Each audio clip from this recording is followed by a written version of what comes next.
to order. It is a little bit past 8. This is June 4th, 2026. This is the meeting of the Emergency Preparedness Committee. It's a regular meeting. Let's do a roll call. Kim, are you here? Lynn Eisberg. Craig Heber, I'm here. Fred Myers. Here. Dale Pfau. Here. Marianne Plunder. Here. Ray Rothrock. Vic Schechter. Jerry Sheffrin, he's going to be out. Randy True, he's here. All right, great. Are there any oral communications? I see there are a few people online. Everyone is muted. They can't hear us. Wonderful.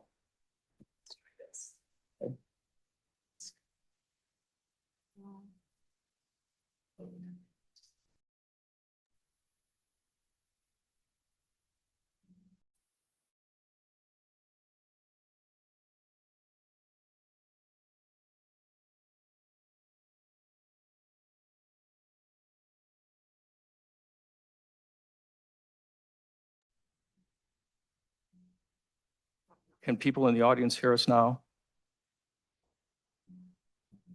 On Zoom?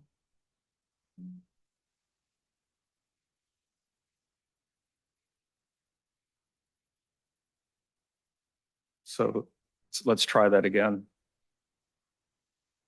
Anybody in the Zoom audience, can you hear us? No, okay, I understand no. Oh, they can. Oh, okay, I stand corrected. Affirmative, they can hear us. Great, good. We're on section 3, oral communications. Are there any oral communications? I don't see any out there in the Zoom audience. Anybody in the schoolhouse? I see nothing. Okay. Let's go to approval of minutes of previous meeting. Motion to approve those minutes. So moved. Second. Second. Ayes. Looks unanimous. Any abstentions? Okay, Ray's abstending. Okay, and negatives? No. Okay, good. So the minutes are approved. Let's go to section 5. That's a Woodside Fire Protection District CERT, WPV ready, and WPV CERT report. Is there a report this morning? Thank you. Good morning. For those of you that don't know me, I'm Deputy Fire Chief Vince Nannini. The Fire Chief, Eric Zabala, had a conflict this morning, and Selena is out of town. She's supporting a burn camp. It's her 12th consecutive year, I believe. So she's out of town. So we have a real short report this morning. We, in the South Zone, Menlo Park, Redwood City, us, and we may have some other agencies coming in, we'll be doing a wildland drill up in Los Trancos, the 8th through the 13th. So we've put it out on social media, and we put it on our website. So if you see elevated fire engines running through the district, it's nothing to worry about. It's just us getting ready for fire season. We have our new Type 1 engine being delivered tomorrow. And we should be putting that in service within the next couple of weeks. We're doing a lot of fuel mitigation up in Los Trancos, funding by a grant. And I believe former Fire Marshal Ania helped us get that grant. So you'll see a lot of guys up in Los Trancos doing a lot of work. And we also have 3 brand new lateral firefighter paramedics. All went through our onboarding and are on shift currently. Does anybody have any questions for the fire department? So a Type 1 engine is what you see, a regular fire engine, and it's regulated by the water and the pump capacity. So a Type 1 can minimum pump 1,500 gallons per minute. And our Type 3 is a smaller off-road four-wheel drive fire engine that has a smaller pump, 1,000 gallons per minute, with 500 gallons of water. We carry 750 gallons. So- I'm curious, what does a fire engine like that cost? When I started 22 years ago, you could get a fire engine for about $400,000. They're right about 1.2 million now. And a 3-year wait. So it's about a year process that you spec out the engine with what type of motor you want, transmission, pump, all that other stuff. And it goes through engineering and everything like that. And then you place the order, and then 3 years later, you get it. So it's kind of a long process. That's actually going to replace our engine 7 in Woodside, and engine 8 was just replaced last year. So you have a brand new fire engine out at 8. And we normally try to get at least 10 years out of the engines. And then they go into a reserve status. So any other questions? Very good. Thank you very much. Thank you. Okay, I'd like to change the order of the agenda a little bit, actually quite a bit. I'd like us to go straight to 8E, which is the ad hoc safety element. So let me kick it off just a little bit, and then I'd like Dale to make a few comments. So as you know, we have this ad hoc fire element, or the fire element. The draft has been sent. The feedback is due on was sent and available on May 29th, and comments are due by the 30th of this month. There's a meeting on June 10th where I think we can present some of our findings and so forth. So I guess what's on my mind first and foremost is, well, how do we proceed? So we have been asked to provide comments. I think we could activate the subcommittee, which is still standing, funnel all of our comments to the subcommittee and have the subcommittee report. Alternatively, we could have a special meeting in which the findings or the comments that have been aggregated can be discussed by the broader EPC. So what I'd like is just some comments about that. Where I stand, by the way, is I've glanced at it, I've skimmed it a bit. I haven't looked at it in depth. I have some preliminary comments that are just rattling around in my head.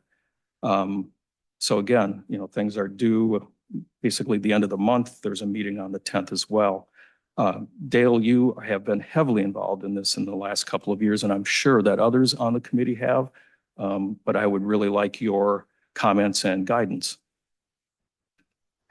Yeah, I forwarded on to Craig, and I can send to anybody the detailed comments that this committee had back in 22, which was the last time we reviewed the safety element in detail. I skimmed the new safety element, and it's considerably different. The last time the safety element was quite detailed, and our responses were quite detailed. The new safety element is much, I'd say, a higher level without a lot of detail. And Lynn has already said one comment that a couple of things need to be corrected. And I think this is pretty consistent with what Craig Taylor told us, that it's going to be a very high level document this time. So my view on this is that if people want to join, let's just give this to the subcommittee, have the subcommittee send answers on by the end of the month. I don't think it requires the full committee, but I'm certainly open if we want to have a special meeting to review all the comments. I'm certainly happy to do that also. I want to receive comments because I know that the document is not editable. It's pretty simple if you just can Oh, there's no, yeah, page number and paragraph number, Okay. just some way so I can trace it. And Dale, who's on the subcommittee? I think it's just me. You were on it, okay. Well, Rob was on it and Randy was on it initially also. Do you want to stay on the committee? No, you weren't on the safety element? You were on evac? No, just the evacuation. Okay. Anybody else want to join the safety element subcommittee? So I will. So, Okay. yeah, I'll help you coordinate those efforts. Why don't we ask for an editable version? I mean, what are you going to do? Rewrite it? How are you going to get comments? How are you going to get stuff in if you can't edit it? Even if you get her edits, if you can't edit the document, how are we going to work on this? Ray? Ray, go. Oh, all right. Okay, how do I accept that first? Oh, also, while you're, She can just speak, I think. Rebecca, you have your hand up. Did you want to say something? Can't hear her. okay, well, Yeah, you're still muted. while you're troubleshooting that, I just want to piggyback to what Marianne said. Okay. How are you guys going to decide whether or not to accept the comments or feedback? So for example, if I say tomato, you say tomato, who's right? Well, that would be the subcommittee. We would make that determination. But generally, any constructive comment, we're probably going to accept. I don't know, we would reject much. Remember too, there is capability to just comment outside of the committee as an individual. So there's that option as well. So it's not just restricted to committees. And there's probably a way, I can look into it, but there's probably a way to get the document to be in electronic form that we could. You know, Rebecca has her hand up and she is the one who worked on that document and she might have a comment on that because she was working on that document. Okay, so Rebecca, I understand that you would like to make a comment, but I can't hear you. She can write it. Maybe she can write it. Can she chat? Can she enter in the chat? No, I don't think you can. No. You can't enter in the chat as an outside person. Darcy Smith. She can text me, so I'm trying to get on the phone, but I'll just clarify a few things.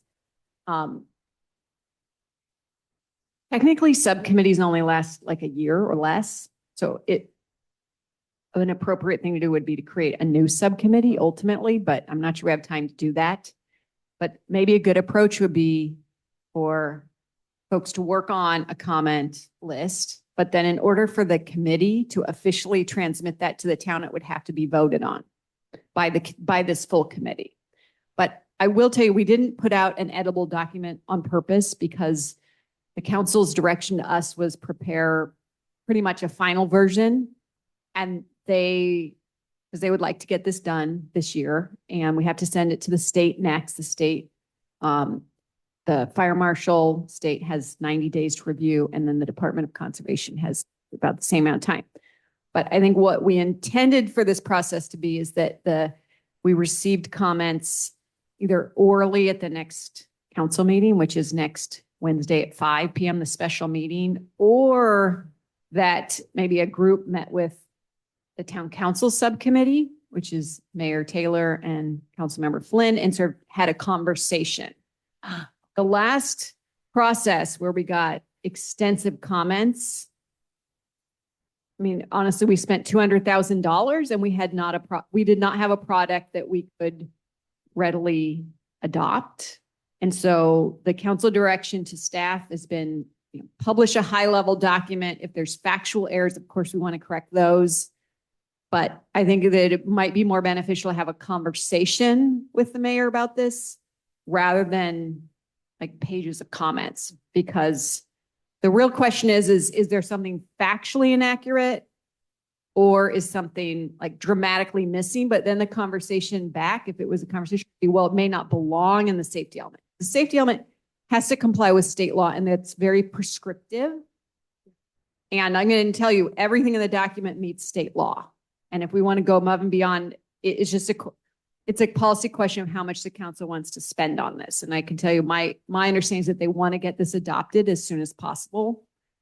And the budget right now is obviously very tight, and we don't have a grant for this. We're using general fund money. So that money, that's money we could be spending on all the other things I would love to get for emergency preparedness, like a generator for this room and some jackeries and stuff that would really help us. Well, actually, to respond to that, we have looked at it. I know they got our comments. I know they got, because I worked with Rebecca that for several months ago. So if this, obviously they took our comments. I mean, would we have a lot of additional comments from the comments we did a year or 2 years ago? I don't know. I have to look at it in detail, but from what I'm hearing, unless we get our comments to this joint meeting next week, we're going to be ignored anyway. Well, No. not necessarily I ignored. mean, that's what I'm hearing. You're telling me no. this is the document, take it or leave it unless there are factual elements. I would encourage a conversation with the mayor. That's what I would do. And then I would the deadline for comments is June 30th, but in order for this committee to officially transmit comments, we have to have the special meeting. And that may be helpful, especially to bring Rebecca and Craig here, have a conversation, like a special meeting on it. That might be the best option. But that's not going to do any good unless we do that before your meeting next Wednesday. Not entirely. What would then be needed is the council to decide how they want to approach the comments. And I can just tell you that their interest is in sort of having more conversations than a lot of comments. And if there are a lot of comments, we'll probably just potentially have another council meeting in July or August. So there's alternatives. I think the council would just prefer to understand at a big picture level what is missing. And I should mention there's another safety and resilience list, which I think you might be talking about later on your agenda. And the council is interested in putting items on that list that are more tasks or work items. So yeah, but the official a deadline for comments is June 30th. So you still have time. But again, in order for the EPC to transmit something, you'd need a special meeting. Randy, go ahead. I would think, I mean, the presumption is since the deadline is June 30th, that the council would consider all comments received from committees, subcommittees, or individual public comments. So in terms of process, what we could do is solicit comments from all the EPC members by, say, June 20th, give a deadline, and those go to the subcommittee. Then the subcommittee decides which ones they want to unanimously recommend, and then you send one final document, not from the committee, but from the subcommittee. That's simply the subcommittee unanimous ones, and then I would, for completeness, list all of the individual members' direct verbatim comments. Then there's a complete list, and that just gets transmitted to the council. And I would think it's more appropriate to do that than to try to have off the record conversations about important safety things. So I would think if I have any comments, I would prefer to transmit those in writing. And That doesn't comply with the Brown Act, what you just described. why is that? So there can't be, outside of these meetings, communication between members and then the subcommittee. The subcommittee has to act sort of in a vacuum, and then they come and report back at an open Brown Act meeting. Yeah, there can't be like emails back and forth between Brown Act committee members. All the comments submitted by the individual members would be made public. So they're public comments. Correct. So as an individual. There's no behind, I'm not suggesting that anyone have behind the scenes meetings. The only meeting that would happen that, and whether they recorded it or not, would be the subcommittee's meeting to decide which of the publicly publishable comments by us individual members are going to be passed on as represented as what's unanimous of the subcommittee. So I think that would be fully compliant with Brown Act. It doesn't work that way.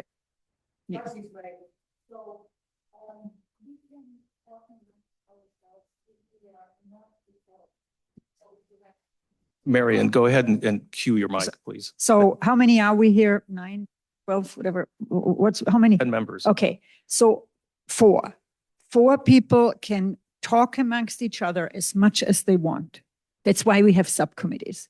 But the other 6 cannot give input to the 4 because of the Brown Act. That's why we have subcommittees. I think they can if it's public. So you might But misunderstand. it isn't public. It isn't public. It can't be public. You would have- That includes email or No. document back and forth. That is subject to the Brown Act, even that kind of email, if it's related to committee business. If the emails for the individual EPC members' comments on the safety element were transmitted to you for public comment, then and then also sent to the subcommittee and said, compile these, then I really think this is not practical, what you're suggesting. I think it's What we can, practical. what we can do, because it's really, I think the person who has the most knowledge probably is you, and you, I don't need the need, for example, to again hash this through and put my comments in. But you can come to the next meeting. I mean, we did this with the Conservation Committee. Okay, let's be practical.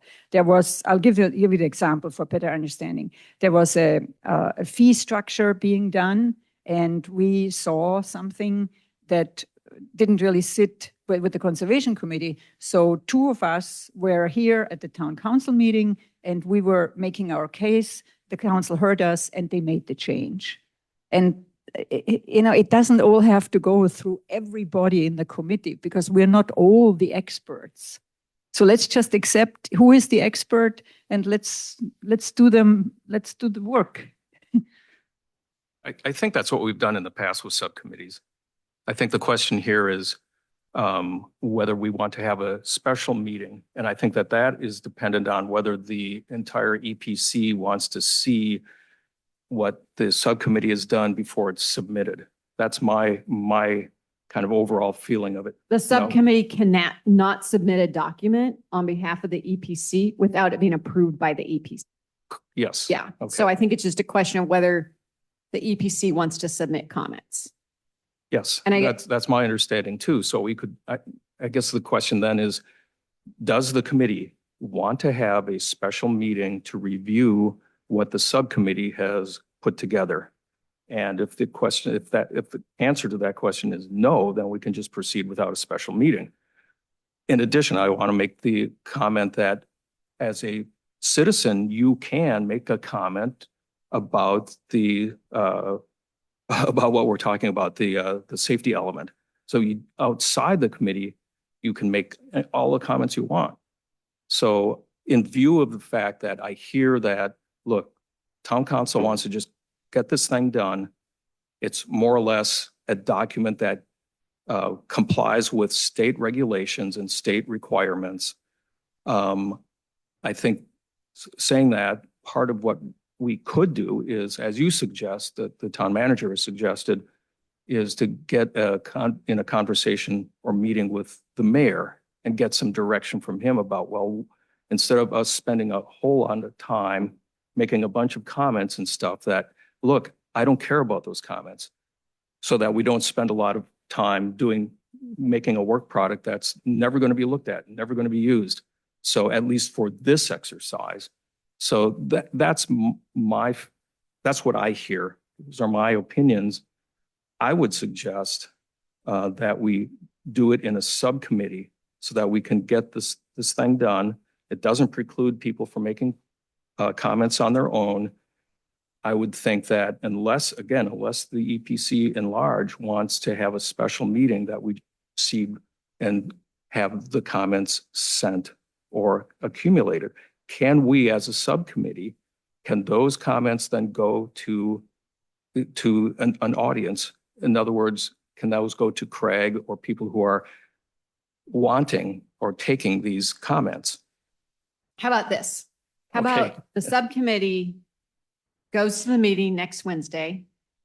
That's the 10th, right? 7, yeah, or Okay. as many people go. And then the subcommittee meets with the mayor and Councilmember Flynn after that. Because I do think you need to go to that meeting and learn at that meeting more information, and also learn about the safety and resilience list, which is the first item on the agenda. And then I think after that, the subcommittee can meet with the town council subcommittee. I have to make sure, because sometimes then that becomes a Brown Act meeting, but at least with the mayor and talk about this. And then the deadline is the 30th to submit comments. So I think hold off on a special meeting and then see if you really need it after you talk and have that conversation. And maybe that could happen on the 11th or the 12th. Yeah. So that you know by then and next week what your plan is. So to summarize, your suggestion is go to the meeting on the 10th, get an education, and then figure it out from there, correct? Yeah. And meet with the mayor. Okay. I think also what makes sense is for people who are interested to review the document so that, you can run this in parallel, right? You don't have to wait for the meeting to have comments about the meeting or about the safety element. I think that kind of makes sense, but what does the committee say or think? Kim? Two things. One, am I missing something? If the subcommittee comes up with some collection of comments, doesn't the EPC have to approve those? Yes. Okay. Okay, so that's, Oh, well, hang on. The answer is yes and no. If Okay. we want it to come from the EPC, the answer is yes. uh-huh, If we want it to come from, say, the 4 individuals on the EPC or on the subcommittee. Yeah. Those don't need the approval of the EPC. But if we Okay. want to stamp it from the EPC, yes, we have to have a special meeting. okay, so I think it's okay to do just the subcommittee comments at this point, right? That's what we're all in agreement on. And then the second thing is, could I temporarily be on the subcommittee just to provide comments and then step back from the subcommittee? Remember, this is an ad hoc subcommittee. Right. Mhm. So as soon as we are done with the safety element, it's going to disappear.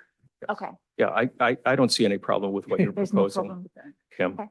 I suggest that we add Kim to the ad hoc subcommittee and then in 2 weeks or whatever, we disband that subcommittee. Yeah, that works. or- I mean, Or at the end of the month when comments are complete. And just to confirm, Darcy, the comments submitted are public comments, right? It's similar to submitting public comment for a town council meeting. So a subcommittee, an individual can submit a public comment, a subcommittee could, a whole committee could, in which case they do need to vote on it, but. Correct. And to be honest, we look at all of them. I mean, knowing what the committee thinks is very valuable, but an individual comment from a member of the public like you, emailing it to us as a town, all gets put in the hopper. You can do that. And I guess what I would emphasize too is the safety and resilience list may be a better use of your time because those will turn into potentially committee work items, action items. That's a very different sort of action area geared toward the committee work. Whereas I'll be honest, the safety element is big state level policy. mhm. Yeah. And if we don't meet the state requirements, that's going to cost us another, $100,000, $200,000 to like fix that. So, and I'd much rather spend that money on committee action items.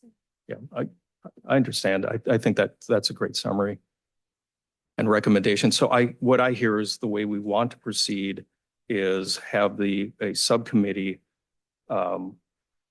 accumulate comments. There's no need for a special meeting. Get things together, go to the meeting on the 10th and have stuff ready by the 30th. So just to understand, other than the 3 of us, nobody else can send emails with comments to the subcommittee chair, okay? Because that would then be a violation of the Brown Act. I think that's right. And it's easy enough and clean enough to do it that way, I think. Did you have a comment, Lynn?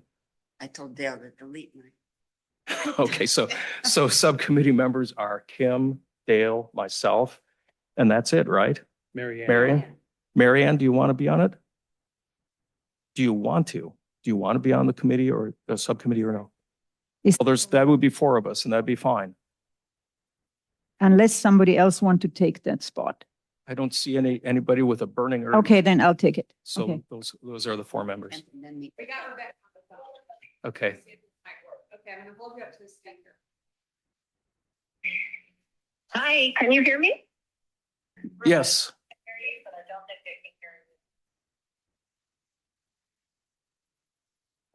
Just talk again, we'll hold you up to the mic.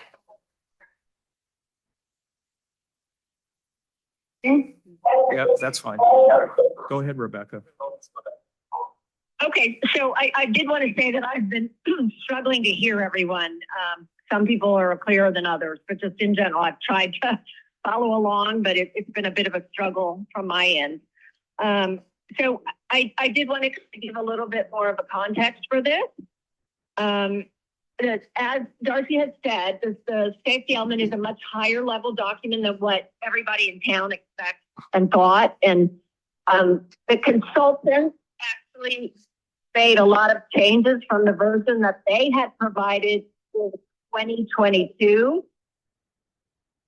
And there's a lot of taking out a lot of the detail.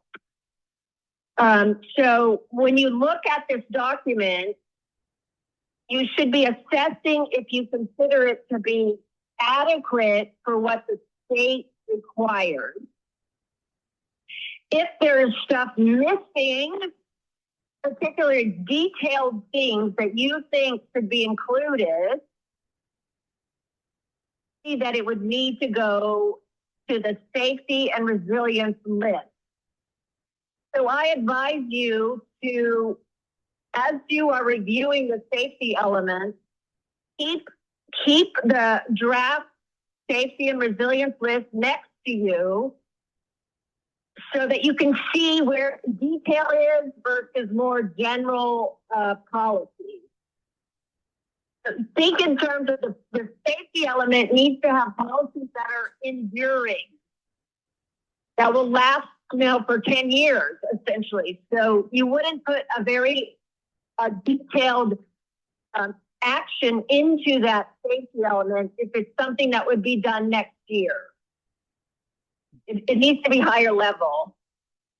And then if you feel that it's missing detail in terms of background, I urge you to notice that the safety element includes the multi-jurisdictional hazard mitigation plan. This is, there's a link within, I think it's within the document, but Darcy sent one out as well to the draft multi-jurisdictional hazard mitigation plan, which is a 500-page document divided into two sections. The first section deals with all of the detail about the hazards that affect our county. And the second one, you need to click on the website that goes specifically to Portola Valley. And within Portola Valley, I think there's about 30 or 40 actions that are involved for mitigating the hazard. So the two documents work together. The mitigation plan is a little more specific. The safety element is more general.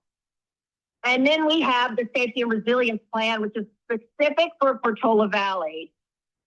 And I did want to add that we went through all of the comments from 2022, 2023, from all the safety elements, all the safety committees, and from all the public. Every single comment, there were hundreds of pages of comments. The ones that were more general got incorporated into the safety element. The ones that were more specific are being put into the safety and resilience list. And Craig has produced one list that's focused more on emergency prep with a few other items. I have a list of about 100 items that come from wildfire, sustainability, geology. So I'm trying to finish these up by tomorrow so that they'll be included in the town council packet. You'll have a more thorough list of all the more specific, detailed actions that our safety committees all requested. They were too detailed to be included in the safety element, but there are 6 action items that would go under various policies or various implementation actions that are listed in the safety element, but they're a level 2 detailed for the safety element. So again, Okay, so Rebecca, I think we got it. That's very helpful for clarification. So I think our plan still pretty much holds, which is, to proceed with a subcommittee, accumulate the comments, keep them at high level. I think we're good to go, unless you see something that's really amiss here.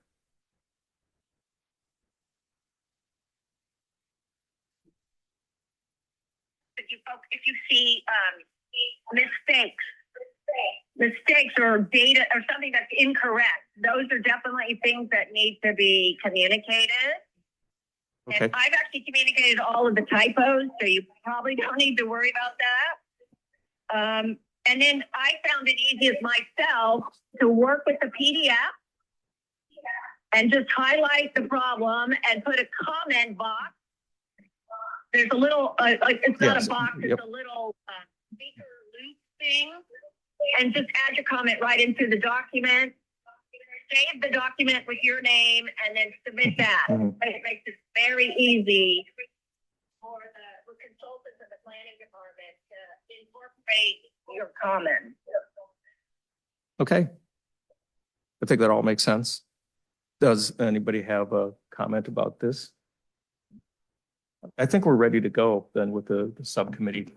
Thanks, Rebecca, and sorry about the technology, but we got a workaround. Thank you so much for calling in. That worked out.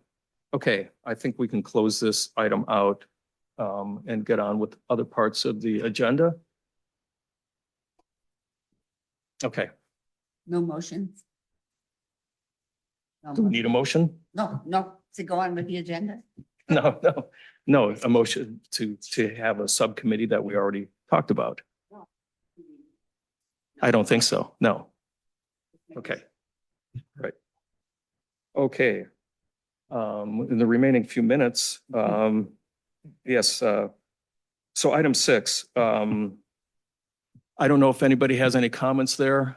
That's these outreach and event series. We can take that up at the next meeting. I don't know that people have had a whole lot of time to think about that. I haven't. Well, we have an event coming up this month. Yes, we do. That's our event for the year. So Okay. You should submit that. That's All our right. Safety and Communication Day, That's right. June 27th. June 27th, At Station 8. Station 8. We've sent out some things about that. If you want more details, I can pop out an email to the group. But definitely attend. And of course, there's the picnic that goes with Sots to Tots. And we can talk about that at the next meeting. I don't know what our presence is going to be like there. I know we tried last year and didn't have a booth and so forth, but go ahead, Mary. Yeah, that's not, the picnic is not the event. The event is an event. The Correct. picnic is a table. Yeah. Understood. Okay. And maybe, I don't know, have we sent out on the forum about the, okay, Yes. okay, that's great. Okay. Thank you. So item 7, I don't have an update. I haven't been able to talk with Craig Taylor yet about that. So next meeting, perhaps I'll have an update. So let's go to subcommittee reports, EOP, EOC, Kim. I will defer to my subcommittee. Is there anything that is worth bringing up other than just saying that we are marching ahead and continuing to make progress with the documentation? No? Okay. Specifically, we've completed the EOC activation procedures. We've completed the EOC setup procedures. We've drafted the EOC guide, which is kind of like a manual. We are just continuing to get the EOC prepared with various checklists. Yeah. We've got binders for the sections. So that's something else that we're going to start working on.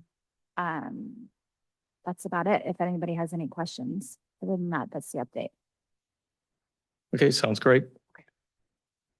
Communications, Ray? Just reemphasizing June 27th at Station 8, we'll be there with the WPV CERT as well as, what's the other committee?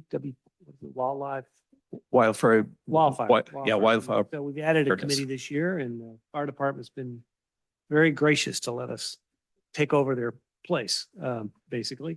But it's a lot of fun. Officially starts at 10 in the morning, runs till about 3 in the afternoon. It'd be great if everybody could come by, show the flag. Point one. Point two, I requested it be put in the town newsletter, which goes out twice a month, and I got confirmed it'll be there hopefully this week, I think. Let's see, everything's functioning beautifully. I think there was a couple of power outages at the town hall. And the firewall reported it accordingly, which is great. So we know when it's up or down. And it kept all functioning, except we didn't have internet, but the transmitter kept functioning. So that little, you never know till you have a real situation, but it worked. The radio kept working even though the town was without power. So anyway, I think things are in amazingly great shape right now. So fingers crossed. I probably shouldn't have said that. Yeah, getting better all the time. All right. Thank you, Ray. Evacuation, Dale? We're standing pat. We are still waiting information from Kim, Fire Marshal, on the TRAs. That's been an ongoing process for about a year now. And, I know she's very busy, but hopefully we'll get something done this year. Okay, great. Neighborhood and resident outreach. Nothing further. Okay, anybody else on that committee would like to make a subcommittee, would like to make a comment? If you do, grab a mic and turn it on. And We drafted a contribution for the next Portola Valley Post, and Darcy's reviewing it. It's a little wordy, but a group of us met and we did it. So I just had a quick question for your subcommittee. Quite some time ago, maybe a couple meetings ago, I looked at the webpage and there were a whole bunch of links that were not working and so forth. Has the subcommittee been working on those at all? I'm just curious. It's not urgent, by the way. It's just one of those I things. forgot all about it. Well, I'm glad I brought it up then. So thank you. 'Cause we have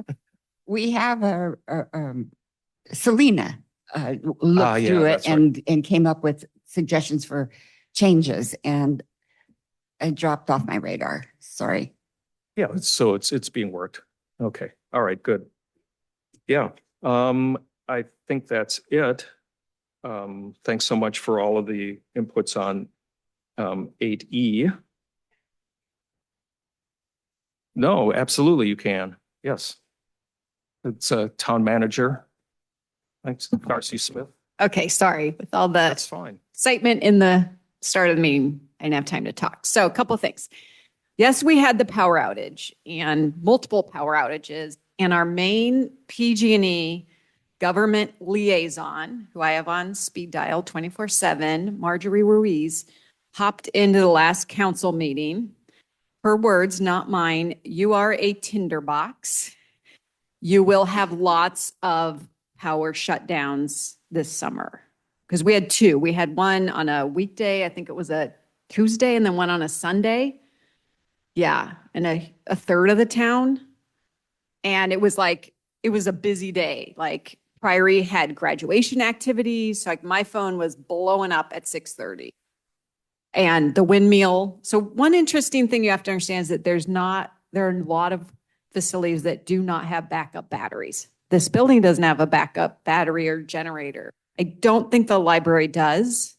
Town hall does, but the challenge we have is that our telecom systems go down and then we have nothing. Yeah, you know this. And disappointment for me is that I thought we would roll over to Starlink and it wasn't rolling over. I don't know. I don't think it's a strong enough connection. Yeah. I don't know. I mean, I wanted to crawl up on the roof, but I just want to emphasize that we are not resilient. And Windmill was okay operating in the morning. As it bled through to like 12:30, they were getting kind of antsy, like the teachers can only do so much. You know, I touched base with Priory, Kim touched base with the school district, and usually the plan is keep operating. But the challenge is that these shutdowns take a long time to resolve. So PG&E, you may not know, sends out drones. They do a helicopter fly. They also send out people. And they eventually found one branch somewhere. But according to Marjorie, who will be making a longer presentation June 24th at the council meeting, you know, her attitude's like buckle up, this is going to happen all the time. So I have been talking with our facilities about building in backup power. But I'm going to be honest, I get a lot of, well, how do I do that? Or what is that? I think Priory's working on a solar plan. The town needs a plan for this building. And I was just at a meeting with the county libraries, and we had Shruti, the county emergency preparedness director, talking about community resilience centers, which would potentially be like our library spinning up, not as an evacuation center or as a cooling center or a designated point of evacuation, but as a place where people can go to charge devices. There's a huge need for connectivity to the internet. So that would be a nice thing to work on, as well as education about home or facility backup batteries or generators. I'm not a huge fan of generators because, as you know, they emit a lot of toxic air contaminants. But that's a takeaway there. And I just pass that information along because we're in this real new reality with that. Generators do emit, things, but they also emit electrons. The telecom situation here is kind of a mess because I've been in that closet more in the last 3 years than I care to admit. But and that's easy to fix. We just need to assign somebody to fix it. The town engineer is pretty good at this stuff. Maybe we advise them as EPC. I've done it at my place. I don't know, Dale's got backup. I've got battery, solar, and generator at my house. So if we have the expertise, we just need you, town manager just says, go do it. And we'll get it. We can help. That's what I'm raising my hand. We can. Great. Okay.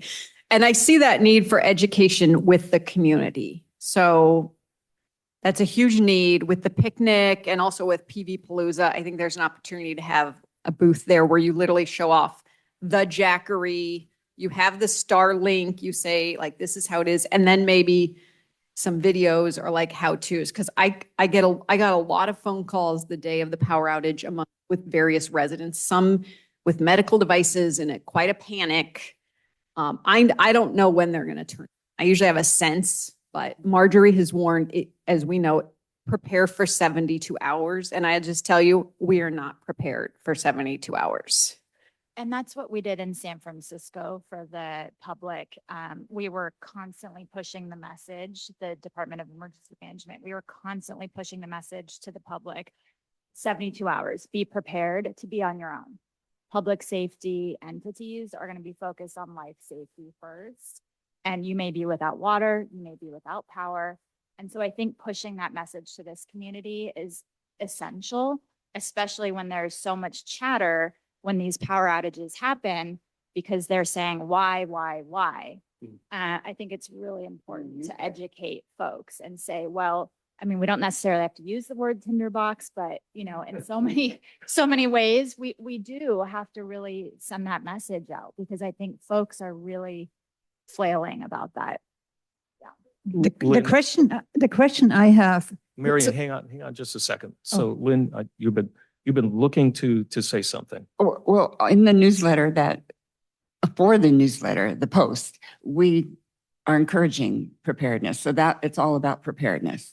So hopefully What I've seen, because the residents call me, is there's just a lot of barriers. Sometimes it's a financial barrier. Sometimes it's a technical barrier. I think reading words on a page just isn't getting through to people. So I think we need like some demonstration. Dale, go ahead and then Marion. Just so I'm sure you're aware, Darcy, the CERT trailer has power. It's got Starlink. And so that can be a communications hub. It's set up as a communications hub. Yeah. Else fails. And we also have the CERT IMT has several Starlink minis. I carry a Starlink mini in my car. Great place to come and see the demonstration. We're gonna run all Great. day on the CERT Power, Starlink and everything. Everything. We're gonna So, go completely off grid there for the whole day. and, I would and encourage the community to come see how that's done. I think, Ray, if you can include that in your blurb, It's that, too late. okay. No. Yeah, we have to give them the information. Well, we could put on We can put out PB Forum. PD forums. Yeah. Okay. Marion. Yeah, I have a different type of question. So when the power was out, the power is most of the time only out in half of the town. I had power because I am on this. So is there something technical because one half of the town still has power that the other half can somehow, at least somebody can connect, or you see what I'm saying? Half of them usually always have power and the others are dead in the water. Could there be a third box or something like that that would make it less of a tinderbox than I think that would be a kind of a question for PG. Yeah, I know it's a question for PG&E, but I want to bring it up. Yeah. So I want to bring something internally to the EPC. I mean, we have quite a bit of expertise in our committee that could address some of these problems. So I think what makes sense, perhaps, is to work with the town manager and apply some of the expertise and kind of work this thing and go forward with it. We can put that on the agenda for next time and discuss it. I think that makes sense. So let me do that unless there's an objection to putting it on the agenda for next time. It seems like it's a more urgent issue. I mean, did I understand you right that the town itself, like, which would be you and the mayor, or anyone coordinating any type of action in the leadership, didn't have power? Like your building didn't, you didn't have backup power when the PG&E power was out? So Or backup internet? we do to town hall. Okay. We don't have it to this, which is a problem. I need help with that because we couldn't run the wildfire preparedness meeting. We had to huddle and it was very chaotic. The library doesn't have power, and that's a concern to me because that's a gathering place for a lot of people. And then we didn't have telecom. Did town hall have internet? No. Oh, that seemed like but you have Starlink, but then you were not able to switch to it? It was a very weak connection Huh, okay. that I couldn't like load files. I think it was like, half a bar, for example, and it wasn't strong. New town hall, it was pulling teeth to get an emergency generator. And Yeah. it was an afterthought. I could go into chapter and verse about that. And so what typically happens when you put in a generator is you don't put all the circuits in a building on the generator because you don't want to overload the generator. I don't know what happened, but I suspect there's only a handful of circuits that have emergency power.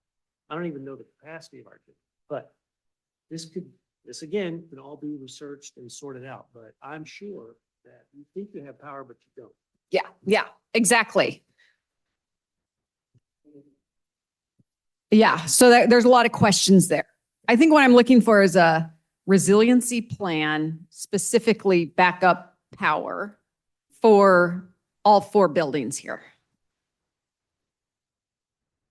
The telecom stuff is more of an IT thing, and we just issued an IT RFP and got some good proposals. So maybe we have a solve for that, but I don't have a plan. And and another plan off of what Dale said is I would love to have, just bear with me, a parking lot internet connectivity spot for residents to come work in their cars. How many of you work in your cars? Because I actually work in my car all the time. I can work anywhere. Okay. Yeah.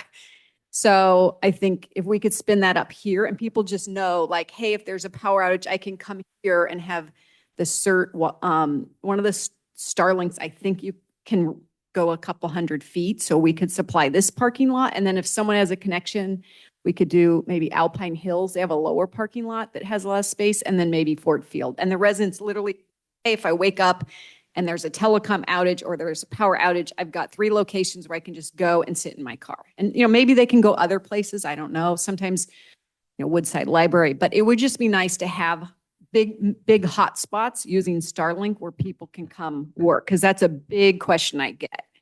Fred, you wanted to say Yeah. something. I just have a couple of quick comments. So I've put solar on 4 houses and batteries in 2 houses. We have a battery at our house here now that we installed pretty quickly after we moved in because of my father-in-law's medical equipment. I just checked my phone and I'm doing this as an experiment, but we've been running on solar and battery since Saturday. So no grid power. Just want to see how long we could last. Granted, it's summertime. There's plenty of good sun right now. PG&E has a lot of programs where they will either bring you a portable battery. They will help pay for a permanent installed battery, which is the program we did because of the medical baseline that my father-in-law needs for his equipment. And so there's a lot of different programs. Some of that we put into the newsletter announcement. Great. It took a lot of emails and phone calls with PG&E to get that sorted. And we finally did. But, the other part of that was our electrician who did that installation. He does this regularly, right? And so that resource is something that I think might be missing in that getting people connected up. But anyway, just thought I would add that like there are ways to do this with, a couple of solar panels and like a decent sized battery that you can power a building like this, no problem, at least during the summer. The winter you might be a little bit more limited because of what you can get, but and it's geographically driven as well, right? Based on where your home is and trees and all that stuff. But there are some pretty simple solutions out there. The communications thing though is a little bit more challenging because that's another thing I've seen is where the power goes out. It turns out Comcast, then that's not delivering, but the Starlink should be able to back that up. But anyway, thought I would add that battery and solar can go a long way. Yeah, thank you for the comment. So just to summarize, where I see this is from the committee standpoint is there's a lot of expertise here that we can help the town of Portola Valley kind of figure out what to do, work with you. Let's close this out. I'll put it on the agenda next time, but I think what we would do next time is go ahead and form a subcommittee to help analyze it and give you suggestions and so on and so forth. I don't think that we're going to form that committee today or subcommittee today. Let's take it up next time unless the EPC wants to do that right now and form a subcommittee. You as the chair can right now appoint a subcommittee.